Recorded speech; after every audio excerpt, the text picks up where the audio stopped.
할렐루야. 하나님께서 또 새로운 은혜를 허락하시는 새날입니다. 우리 하나님 앞에 믿음의 고백을 드림으로 2020년 11월 11일 수요일 새벽 기도회를 시작하도록 하겠습니다. 전능하사 천지를 만드신 하나님 아버지를 내가 믿사오며 그 외아들 우리 주 예수 그리스도를 믿사오니 이는 성령으로 잉태하사 동정녀 마리아에게 나시고 본디오 빌라도에게 고난을 받으사 십자가에 못 박혀 죽으시고 장사한 지 사흘 만에 죽은 자 가운데서 다시 살아나시며 하늘에 오르사 전능하신 하나님 우편에 앉아 계시다가 저리로서 산자와 죽은 자를 심판하러 오시리라. 성령을 믿사오며 거룩한 공예와 성도가 서로 교통하는 것과 죄를 사하여 주시는 것과 몸이 다시 사는 것과 영원히 사는 것을 믿사옵나이다. 아멘. 아멘. 찬송가 484장입니다. 찬송가 484장. 우리 함께 소망 되신 주님을 찬양하기 원합니다.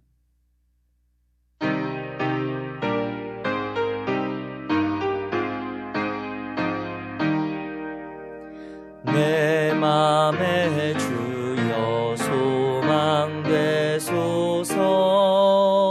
주 없이 모든 일 헛되어라. 밤에나 낮에나 주님 생각, 잘 때나 깰 때 함께 하소서. 지혜의 주여 말씀으로서 언제나 내 안에 계십소서. 주는 내 아버지 나는 아들, 주 안에 내가 늘 함께하네. 세상의 영광 나 안 보여도 언제나 주님은 나의 기업. 주님만 내 맘에 계시오니 영원한 주님 참 귀하셔라. 영원한 주님 내 승리의 주, 하늘의 기쁨을 주옵소서. 어떠한 고난이 닥쳐와도 만유의 주여 소망 되소서. 아멘. 오늘 함께 나누실 하나님의 말씀은 요한계시록 6장입니다. 요한계시록 6장 1절에서 17절까지 말씀.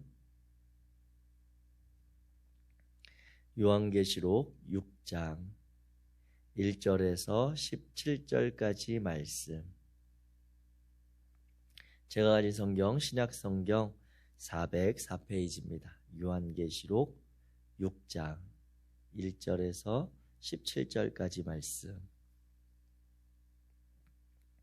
네, 우리 다 찾으신 줄 알고 우리 1절부터 한 목소리로 같이 읽겠습니다. 내가 봄에 어린 양이 7인 중에 하나를 떼시는데 그때에 내가 들으니 내 생물 중에 하나가 우레소리같이 말하되 오라 하기로. 이에 내가 보니 흰 말이 있는데 그 탄 자가 활을 가졌고 면류관을 받고 나아가서 이기고 또 이기려 하더라. 둘째 인을 떼실 때에 내가 들으니 둘째 생물이 말하되 오라 하니 이에 다른 붉은 말이 나오더라. 그 탄 자가 허락을 받아 땅에서 화평을 제하여 버리며 서로 죽이게 하고 또 큰 칼을 받았더라. 셋째 인을 떼실 때에 내가 들으니 셋째 생물이 말하되 오라 하기로 내가 보니 검은 말이 나오는데 그 탄 자가 손에 저울을 가졌더라. 내가 네 생물 사이로부터 나는 듯한 음성을 들으니 이르되 한 데나리온의 밀 한 되요 한 데나리온의 보리 석 되로되 또 감람류와 포도주는 해치지 말라 하더라. 넷째 인을 떼실 때에 내가 넷째 생물의 음성을 들으니 말하되 오라 하기로 내가 봄에 청황색 말이 나오는데 그 탄 자의 이름은 사망이니 음부가 그 뒤를 따르더라. 그들이 땅 4분의 1의 권세를 얻어 검과 흉년과 사망과 땅의 짐승들로서 죽이더라.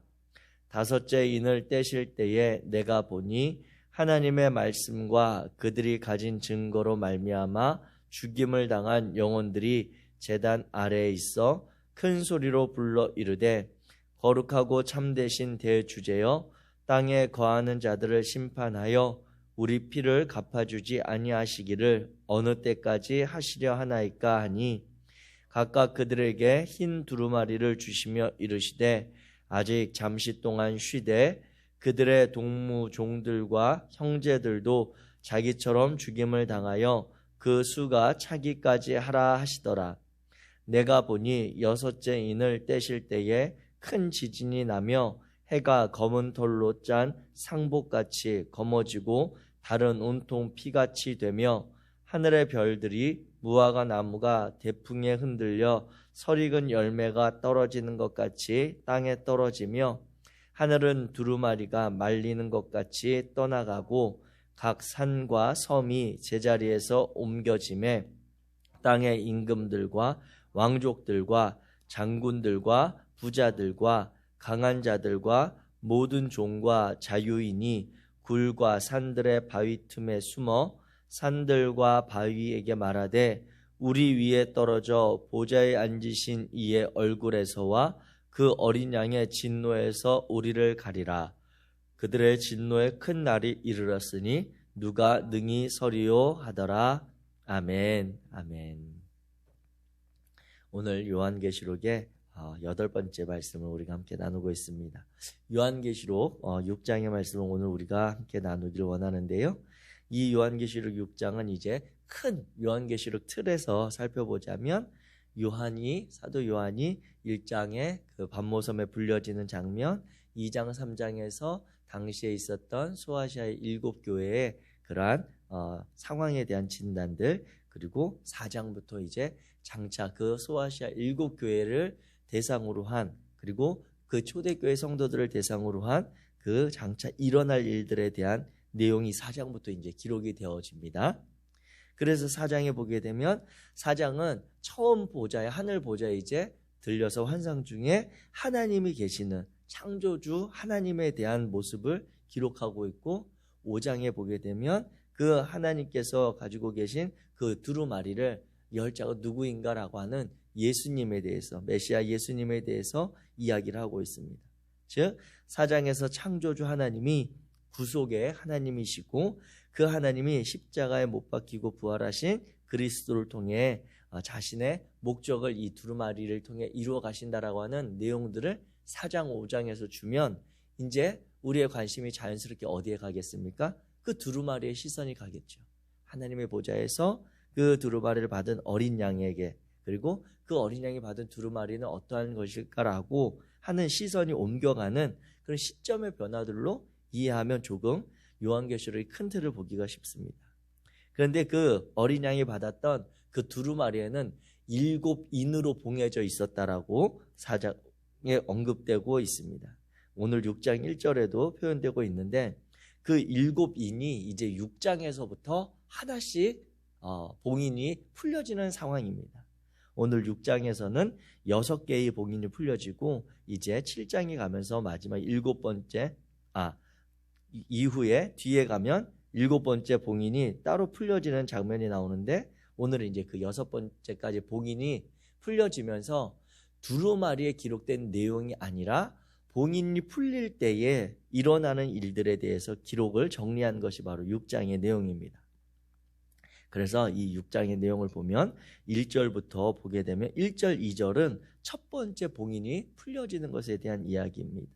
첫 번째 인이 풀렸을 때에 흰 말과 흰 말을 탄 자가 나오는데 그는 활을 가졌고 면류관을 받았다. 그리고 그가 나아가서 이기고 또 이기려고 하는 그러한 전쟁의 승리자의 모습, 최후의 승리자의 모습을 이야기하는데 이 흰 말을 탄 이분은 바로 예수님의 그러한 사자라고, 예수님이 어린 양이기 때문에 예수님은 아닙니다. 예수님의 사자라고 우리가 이렇게 이해를 할 수가 있게 되어집니다. 그리고 3절과 4절에는 이제 둘째 인이 풀리게 되는데 이 둘째 인에서는 첫 번째 인과 다르게 붉은 말이 나오고 붉은 말을 탄 자가 등장을 하게 됩니다. 그런데 이 붉은 말을 탄 자에 대해서 어떻게 표현하고 있습니까? 4절에 보게 되면 그 탄 자가 허락을 받아서 땅에서 화평을 제한다라고 되어 있고 서로 죽이게 하고 또 큰 칼을 받았다라고 하면서 이 두 번째 인이 풀렸을 때 나오는 이 붉은 말과 그 탄 자는 전쟁을 상징하는 것으로 학자들이 해석을 합니다. 그래서 전쟁을 상징하는 일들이 그 초대교회 성도들과 그리고 앞으로 일어날 일들을, 주님이 오시기 전에 일어날 일들을 해석할 때에 큰 전쟁이 있을 것이다 라고 하면서 이 두 번째 봉인이 풀리는 현상으로 이야기합니다. 그리고 또 세 번째 봉인으로 표현되는 5절과 6절을 보게 되면 이 셋째 인이 풀렸을 때는 검은 말이 나온다라고 이야기하고 있고 그 검은 말을 가진 것은 무기나 이러한 것이 아니라 저울을 가졌다라고 하는 것이 5절에 기록되어 있습니다. 그래서 6절에 보게 되면 이 저울을 상징하는 그 표현으로 저울로 인해서 어떠한 일들이 일어나는가 봤더니 6절에 보면 한 데나리온의 밀 한 대요 한 데나리온의 보리 석대로되 또 감람류와 포도주는 해치지 말라라고 이렇게 내 생물에서 음성이 들렸다는 거죠. 그렇다면 이 내용이 무엇입니까? 한 데나리온은 당시에 그 인부의 하루 성실하게 수고한 임금입니다. 하루 품삯이라고 하는 것이죠. 이 하루의 품삯을 가지고 밀 한 대를 구입한다는 거예요. 그런데 당시에 그 보통 일반적인 그런 상황에서 하루 품삯을 가지고 밀을 구입한다고 하면 그 당시에 8대에서 10대 정도를 구입하는 것이 정상적인 화폐의 그런 가치였습니다. 그런데 이제 앞으로 장차 일어날 일에 대해서 이야기할 때 그 검은 말을 탄 자가 손에 든 그 저울에 의하면 하루 성실하게 일하고 땀 흘리고 수고한 임금으로 그 가족들이 먹을 그 식료품을, 그러한 재료를 온전히 다 구입하기가 어려운 시대가 된다라고 하는 것입니다. 하루 일한 것으로 예전에는 8대에서 10대의 밀을 샀는데 이 검은 말이 나타날 때에는 하루 한 데나리온 벌어서 밀을 한 대밖에 사지 못하기 때문에 경제 상황이 급격하게 어려운 시기가 된다라고 하는 것을 은연중에 표현하고 있다라고 하는 것이죠. 마찬가지로 또 한 데나리온의 보리 석대라고 하는 것도, 보리는 당시에 일반 이 초대교회에 있었던 성도들이나 일반인들이 먹던 음식이 아니라 가축을 먹이는 사료와 같은 역할이었습니다.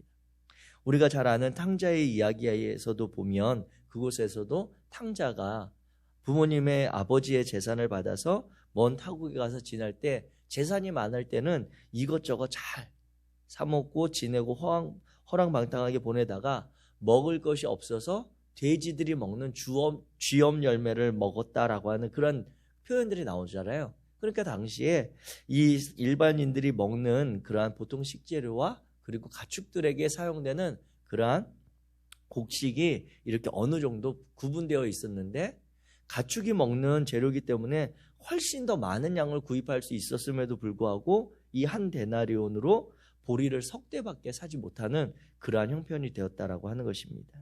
그리고 또 그 이후에 나타나는 감람류와 포도주는 해치지 말라고 이 검은 말을 탄 자가 올 때의 상황을 이야기하는데, 이 감람류와 포도주는 사실 용도가 우리의 그 당시의 성도들의 상황에 있어서 의식주와 아주 밀접한 관계가 있는 건 아니에요. 물론 그 지역의 특성상 포도주를 음료로 대용했다라고 하는 그런 내용의 해석들도 있습니다만, 여기서 말하는 포도주는 상급 포도주, 아주 값비싼 그런 포도주로 이해를 하시면 됩니다. 그래서 감람류는 먹고 사는데 지장을 주는 것이 아니라 그 당시에 감람류는 머리를 치장하는 데 쓰거나, 그리고 몸을 씻어서 향품 같은 그런 향수와 같은 역할을 하는 그러한 청결제의 역할을 했고, 그 다음에 등불을 밝히는 그러한 용도로 사용을 했단 말이에요. 그런데 이 감람류는 그 당시에 이렇게 먹고 살기가 힘든 상황에 감람류와 포도주는 해치지 말라라고 하는 것은 그 감람류와 포도주의 생산은 지속적으로 계속되고 있다라고 하는 것입니다. 그렇기 때문에 가난한 어려운 현실에 처한 이들이 당장 그들이 먹을 곡식이 넘쳐나야 그 곡식의 가격이 내려가서 한 데나리온으로, 전에는 10대의 밀을 샀다면 한 데나리온으로 20대의 밀을 살 수 있으면 훨씬 더 사람들이 살기가 좋은, 어쩌면 편안한 그러한 시대가 될 수 있겠지만, 그 반대의 상황이 되는데 값비싼, 그리고 일반적으로 사람들에게 꼭 필요하지 않은 그런 감람류와 포도주의 생산이 계속되는 그러한 시대, 어쩌면 시대의 경제적인 상황이 급격히 나빠지는 때가 올 것이다라고 그 초대 교회들에게 이야기하고 있는 것입니다. 이와 같은 모습이 세 번째 인이 풀렸을 때 나타나는 현상으로 예언되고 있고, 네 번째 인이 풀렸을 때 7절 8절에 보게 되면 이제 청황색 말이 나오고 그 탄 자의 이름은 사망이다. 그리고 그 뒤에 음부가 뒤따르면서 땅의 4분의 1의 권세를 얻어 검과 흉년과 사망과 땅의 짐승으로 이 땅 가운데 큰 죽음의 일들이 일어날 것이다라고 하는 이야기를 합니다. 그런데 이 청황색 말은 가만히 그 청황색이라고 하는 단어로 번역된 단어의 느낌을 한번 떠올려 보세요. 청황색이 어떤 그러한 색깔인가? 이 색깔은 가만히 보게 되면 이 청황색 자체가 그 언어적인 의미로 약간 죽음의 색, 시체에 이렇게 나타나는 검불, 약간 푸르스름한, 검고 푸르스름한 그러한 색깔을 나타낸 그러한 단어입니다. 그래서 이 단어를 탄, 이 말을 탄 자의 이름이 사망이라고 하는 그런 어둠의 권세, 그런 사망의 권세들로 뒤따르는 이야기를 네 번째 인이 풀렸을 때 나타난다라고 하는 이야기를 하고 있습니다. 그러면서 이어지고 있는 내용이 무엇입니까? 이 당시에 다섯 번째 인에서 풀리는 상황이 나오는데 9절, 10절, 이제 11절에 보게 되면 다섯 번째 인이 풀렸을 때 나타나는 것은 이제 그들이 가진 하나님의 말씀과 믿음으로 말미암아 죽음을 당한 영혼들의 등장이 나타납니다. 그런데 그들이 나타나서 제단을 향해 하나님께 하는 이야기가 무엇입니까? 10절에 보면 거룩하고 참되신 대주제여 땅에 거하는 자들을 심판하여 우리 피를 갚아주지 아니하시기를 어느 때까지 하시려 하나이까, 이렇게 참소하는 이야기가 나옵니다. 다시 말하면 하나님의 말씀, 하나님의 가진 하나님을 믿는 믿음으로 말미암아 죽음을 당했던, 먼저 죽임과 어려움을 당했던 믿음의 선배들이 있다라고 하는 것이죠. 같은 신앙의 지체들 안에서도 먼저 신앙의 박해로 인해서 죽임을 당한 이들이 우리를 언제 다시 회복해 주시겠습니까? 라고 하는 우리의 억울한 죽음, 우리의 믿음에 대한 갚음을 언제 해 주실 것입니까? 라고 하는 그들의 탄원이 있는데, 그에 대한 하나님의 응답은 11절을 보면 그들에게 흰 두루마기를 주시며 이르시되 아직 잠시 동안 쉬어라. 그들의 동무종들과 형제들도 자기처럼 죽임을 당하여 그 수가 차기까지 하라 하시더라. 즉 흰 두루마리는 임시적으로 두루마리를 이렇게 걸쳐 주셨다라고 하는 그러한 표현입니다. 그러면서 말씀하시는 내용은 아직 그 박해의 때가 그게 이르지 않았다. 그러한 어려움의 때가 더 많이 이르러서 더 많은 수의 그러한 어려움과 죽음을 당한 후에 그러한 때가 이르러야 그들의 탄원이 주님께서 해결해 주시겠다라고 하는 그러한 말씀을 하십니다.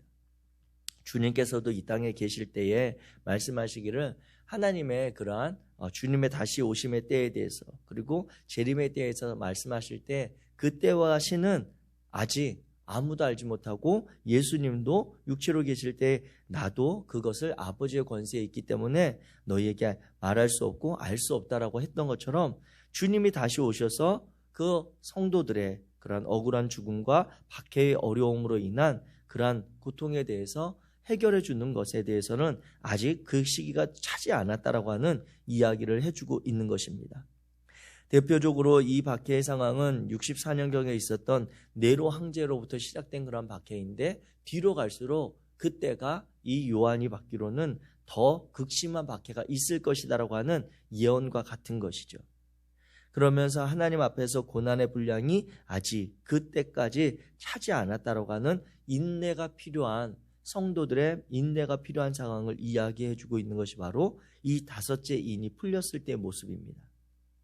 이후로 이제 12절부터 17절까지의 내용은 여섯 번째 인이 풀려지는 떼어지는 상황 가운데 있는데 이때 보면 큰 지진이 나고 해가 검은 돌로 짠 상복같이 검어지고 달이 온통 피같이 되는 그러한 일들, 자연 환경과 이러한 현상들의 그러한 전조들이 보여지는 모습으로 이야기하고 있습니다.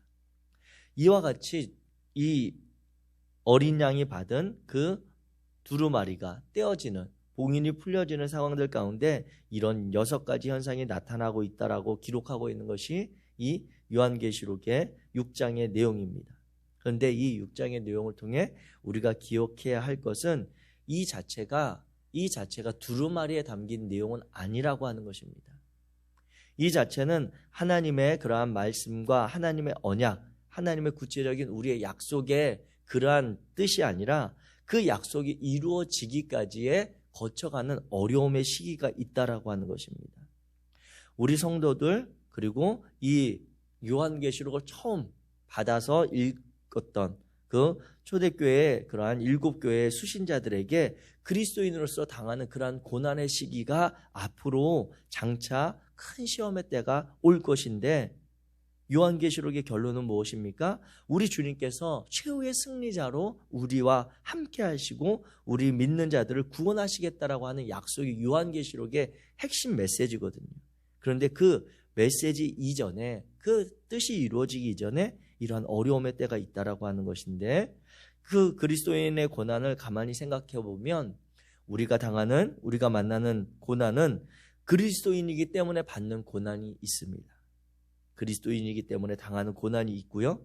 또 그리스도인이기 때문에 우리가 피하게 되는 그러한 고난의 상황들도 있습니다. 그리스도인이기 때문에 다 고난을 받는다라고 하는 것은 아니죠. 우리가 믿는 성도들이고 기독교인으로 살아가는 것 때문에 우리가 이 땅에서 받아야 될 다른 상황들을 피할 수 있는 다른 어려움을 우리가 극복해 갈 수 있는 일들도 분명히 있습니다. 그리고 또 한 가지는 우리의 신앙과 우리의 믿음과 상관없이 우리가 당하는 그러한 고난도 있습니다. 그러한 고난들 가운데 우리 성도들이 우리 그리스도인들이 가져야 될 자세는 무엇입니까? 그것은 우리가 어떠한 고난, 어떠한 상황이어도 우리가 그 고난을 믿음으로 이겨낼 수 있는가라고 하는 것이죠. 성도는 그러한 상황을 믿음으로 이겨내는 거룩함으로 살아가는 이들이 바로 성도이고 그러한 삶을 기대하시는 분이 바로 우리 하나님이십니다. 성도들은 그리스도를 위해 받는 유의미한 어떤 그러한 고난에 스스로 적극적으로 동참하는 이들이 바로 하나님의 구원함을 받은 백성들임을 기억하시기 바랍니다. 우리가 앞서 살펴보았던 요한계시록 3장에 가면 그 하나님으로부터 칭찬받았던 두 교회 중에 한 교회인 빌라델비아 교회의 상황이 있습니다. 요한계시록 3장에 가게 되면 그 빌라델비아 교회에 대해서 하나님이 그 빌라델비아 교회를 칭찬하실 때 그들을 어떻게 평가하시냐면 여기서는 내가는 그 빌라델비아 교회입니다. 내가 작은 능력을 가지고서도 내 말을 지키며 내 이름을 배반하지 아니하였도다 라고 하나님이 빌라델비아 교회와 성도들을 평가하십니다. 이게 3장 8절 말씀이거든요. 그리고 3장 10절에 가면 하나님이 빌라델비아 교회에 약속을 주시는데 그 약속은 무엇인고 하니 내가 나의 인내의 말씀을 지켰은즉 내가 또한 너를 지켜 시험의 때를 면하게 하리니 이는 장차 온 세상에 임하여 땅에 거하는 자들을 시험할 때라 라고 약속하십니다. 즉 장차 온 세상에 임하는 땅에 거하는 모든 자들이 시험을 받는 그러한 큰 어려움의 때, 그 고난의 때에 하나님께서 빌라델비아 교회의 성도들과 교회를 향해서는 내가 너를 지켜 시험의 때를 함께 지나가겠다라고 말씀하셨다라고 하는 것이죠. 그것이 무엇입니까? 그 이유가 내가 작은 능력을 가지고도 내 말을 지키고 내 이름을 배반하지 않고 나의 인내의 말씀을 지켰기 때문에, 그 이유로 주님께서는 빌라델비아 교회를 지켜 그 시험의 때를 지나갈 수 있도록 하나님이 함께 하시겠다고 하는 약속을 준 것입니다. 사랑하는 성도 여러분, 저와 여러분들, 이 땅에 사는 모든 이들이 2020년 대한민국을 비롯한 전 세계가 예상치 못한, 한 번도 경험하지 못한 현실의 상황을 지금 살아가고 있습니다. 어찌하든지 간에 이 상황을 극복하려고 노력도 하고 있고, 이 상황 가운데 우리가 할 수 있는 대로 최선을 다해 삶을 이어가고자 노력하고 있습니다. 그런데 이 상황을 접하면서 우리가 새롭게 갖게 되는 믿음에 대한 새로운 시각이 있습니다. 올해 코로나 때문에 제가 들었던 이야기 중에, 물론 제가 사실관계를 검증하기 위해서 찾아보았지만 정확하게 사실관계는 파악되지 않았지만 많이 우리 귀에 들려졌던 이야기 중에 하나가, 올해 한국교회 중에 대형교회 1800개가 경매에 나왔다라고 하는 그런 이야기가 있었습니다. 제가 그 내용을 진위 여부를 파악하기 위해서 찾아보니까 유튜브에 그러한 표현을 하신 분이 계시기를 했는데, 기성 어떤 우리가 알고 있는 공식적인 매체를 통해서 그렇게 언급된 적은 없습니다. 장차 앞으로 1000교회가 문을 닫을 것이다, 아니면 이 상황 가운데 수도권에 있는 중형 교회들 100여 곳이 경매에 나온, 이런 이야기들은 있었지만 대형 교회 1800개가 한국에서 경매에 나왔다라고 하는 이야기는 유튜브에 떠도는 그런 이야기일 뿐이었습니다. 그런데 중요한 것은 그런 이야기들이 우리에게 엄청난 충격을 주고 있다라고 하는 것이죠. 물론 1800개가 문제가 아니라 대형 교회 100개가 갑자기 경매에 나왔다고 해도 충격적인 이야기 아닙니까? 왜 그렇습니까? 우리가 믿고 있는, 우리가 알고 있는 신앙의 그런 체계 안에서 우리가 알고 있는 교회라고 하는 그러한 공간은 하나님이 거하시는, 하나님이 임재하시는 곳으로 우리는 당연히 받아들입니다. 그리고 또 대형교회라고 한다면 그동안 우리에게 들려졌던, 우리에게 인식되었던 것은 무엇입니까? 하나님이 복 주시고 하나님이 축복하셔서 교회가 그만큼 성장했고 커졌다라고 하는 것으로 우리가 자연스럽게 받아들여 왔던 것입니다. 그러면서 상대적으로 상가에 있는 교회, 개척교회, 미자립한 교회, 작은 교회들에 대해서 우리 성도들도 가지고 있었던 시각과 인식들이 무엇이었습니까? 그 교회들에 대한 긍휼한 마음들, 안타까운 마음들, 그리고 어떻게 보면 동정적인 그런 마음들까지도 있었던 것이 우리 한국교회 성도들, 그리스도인들의 그런 믿음의 모습이었습니다. 그런데 요한계시록에서 표현되고 있는 그러한 대표적인 특징의 그런 표현이 있는데, 큰, 거대한, 웅장한, 힘 있는, 권세 있는, 이러한 표현들은 다 요한계시록에서는 멸망되어질 제국 바벨론의 표현으로 나타나고 있다고 하는 것입니다. 큰 용, 거대한 그런 웅장한 그런 모습들은 이 세상에서 하나님께서 약속하신 그 마지막 때에, 주님이 오셨을 때에 주님의 심판의 대상이 되는 제국이요 바벨론의 그러한 모습이지만, 하나님께서 이 요한계시록을 통해 성도들에게 기대하시는 것은 새 예루살렘, 새 언약, 새로운 삶에 대한 약속인 것입니다. 그렇기 때문에 크고 거대한 것이 나쁘다라고 하는 것이 아니라, 크고 거대하다 할지라도, 웅장하다 할지라도 그 안에 하나님을 향한 신실한 인내의 말씀을 지켜가는 거룩함이 없는 그러한 거대함, 그러한 웅장함, 그러한 큰 것들은 다 주님이 오셨을 때 주님의 심판의 대상이 되어지지만, 작고 연약하다 할지라도 그들 안에 빌라델비아 교회와 같이 내가 작은 능력을 가지고 하나님의 말씀을 지키며 인내하려고 했던 이들을 향해서는 하나님이 그들 안에 있는 그 거룩함을 통해 소망을 주신다라고 하는 것입니다. 사랑하는 성도 여러분, 오늘 하루도 우리가 이 요한계시록의 말씀을 듣고 하루를 살아갈 때에 하나님 안에서의 우리의 거룩한 믿음이 회복되어지기를 주님의 이름으로 축복합니다. 오늘 하루를 살아갈 때 하나님과의 동행하는 것을 가장 큰 기쁨으로 여기시는 저와 여러분 되시기를 부탁드립니다. 남들보다 천천히 갈 수도 있습니다. 때로는 우리의 자녀들을 볼 때 그들이 남들보다 뒤처져서 느리게 갈 수도 있습니다. 또 우리 성도님들의 삶 가운데 뜻하지 않은 여러 가지 상황으로 인해서 쉬어서 갈 수밖에 없는, 내 마음은 더 열심히 앞으로 나아가기 원하고 더 내가 해야 할 일도 많고 내가 믿음을 따라 더 열심으로 살아가야 될 그런 열정은 있을지 몰라도 뜻하지 않은 상황 가운데 쉬어갈 수밖에 없는 그러한 상황 가운데 있는 그러한 성도들이 있다면 그 쉼 가운데도 하나님의 손 맞잡고 가는, 하나님의 손에 이끌려가는 그러한 발걸음, 그러한 거룩한 발걸음이 있으시기를 주의 이름으로 축복합니다.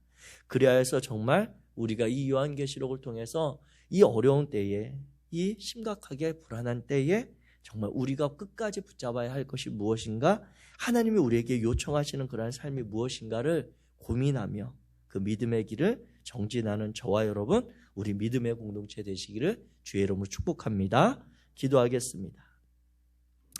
사랑의 하나님, 감사합니다. 오늘도 우리가 요한계시록의 말씀을 통해 하나님의 마음을 느끼고 그 마음을 다시 돌아보기 원합니다. 거룩하신 하나님, 6개의 봉인이 풀렸을 때 이루어질 일들, 우리가 문장으로만 보아도, 글로 보아도, 우리가 직접 경험해 보지 않아도 그 내용들의 불안함과 큰 근심에 쌓이는 것들을 고백하게 됩니다. 거룩하신 하나님, 하지만 이때가 마지막이 아니라, 이것이 하나님의 우리를 향한 본심과 계획이 아니라 이 일들 이후에 들려질 두루마기의 내용을 우리는 기대하오니, 거룩하신 하나님, 하나님의 약속과 하나님의 신실하심을 따라 살아가는 저와 우리 성도들 될 수 있도록 주님 축복하여 주옵소서. 힘겹고 어려운 시기를 보내고 있습니다. 이러할 때에 우리가 정말 붙잡아야 할 것이 무엇인지, 내가 돌아보아야 할 믿음이 무엇인지 점검할 수 있는 당신의 사랑하는 자녀들, 거룩한 무리들 될 수 있도록 우리를 인도하여 주옵소서. 특별히 우리 성결교회 성도님들의 구체적인 삶의 자리를 주님이 함께 동행하여 주시기를 원합니다. 우리 부모된 이들에게 땀 흘려 수고하고 애쓰는 그러한 삶의 자리를 허락하시고, 그곳에서 주님을 향한 최선의 마음으로 성실함으로 감당할 때 오늘 우리의 흘린 땀방울에 합당한 열매를 거둘 수 있도록, 그리고 그 열매로 인해 우리에게 맡겨진 온 가족과 하나님과 이웃것을 사랑하는 일들에 우리가 부끄럽지 않도록 우리의 삶을 주님 인도하여 주옵소서. 우리 청년들과 학생들, 우리 다음 세대 어린이들에게 함께 하셔서 정말 이들이 이 교육적으로도 준비가 되지 않아 혼란스러운 시기를 보내며 온갖 미디어와 매체에 휩싸여 살아가는 이 시기가 되어버렸습니다. 하나님, 이때에 저들에게 주님의 마음과 생각을 불어넣어 주셔서 이때를 성실함으로 자신의 삶을 새롭게 고민하고 준비하고 필요한 일들을 행할 수 있는 지혜가 있을 수 있도록 도와주옵소서. 바라기는 우리 모두가 주님의 말씀 앞에 나아가기 원합니다. 주의 말씀을 따라 이 어려운 시기, 인내의 때를 헤쳐나갈 수 있는 지혜를 볼 수 있도록 도와주시고, 그곳에서 우리를 인도하시며 우리의 삶의 발걸음을 비춰주시는 주님의 빛을 발견할 수 있도록 주님 인도하여 주옵소서.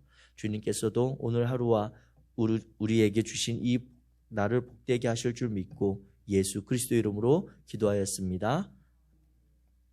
하늘에 계신 우리 아버지여, 이름이 거룩히 여김을 받으시오며 나라에 임하옵시며 뜻이 하늘에서 땅에서도 이루어지이다.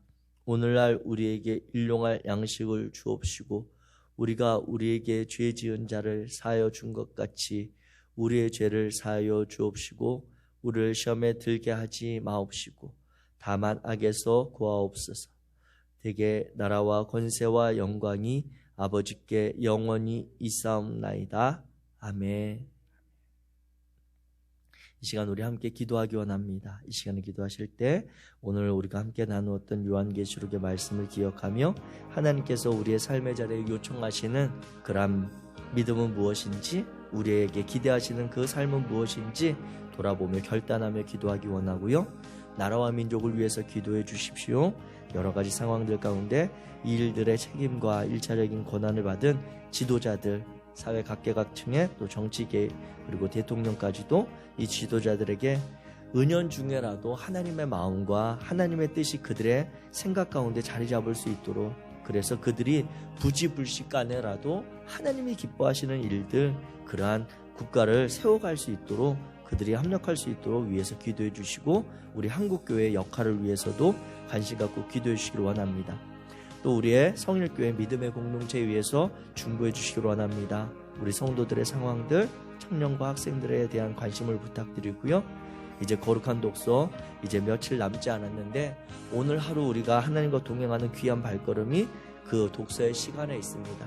하나님의 말씀을 가까이 하는 곳에 우리의 삶의 길이 있음을 기억하시면서 시간을 구별할 수 있도록 스스로를 위해서, 성도들을 위해서 중보해 주시기 원합니다. 아울러 하나님께서 오늘도 우리를 사랑하셔서 우리를 믿고 우리에게 허락하시는 기도의 제목들이 있습니다. 그 기도 제목들 주님 앞에 온전히 한 마음으로 기도하다가 삶의 자리로 나아가기 원합니다. 우리 주의 이름 한번 부르시고 함께 기도하시고 삶의 자리로 나아가겠습니다. 주여, 할렐루야. 사랑의 주 하나님 아버지, 이 시간 주님께서 함께 하시고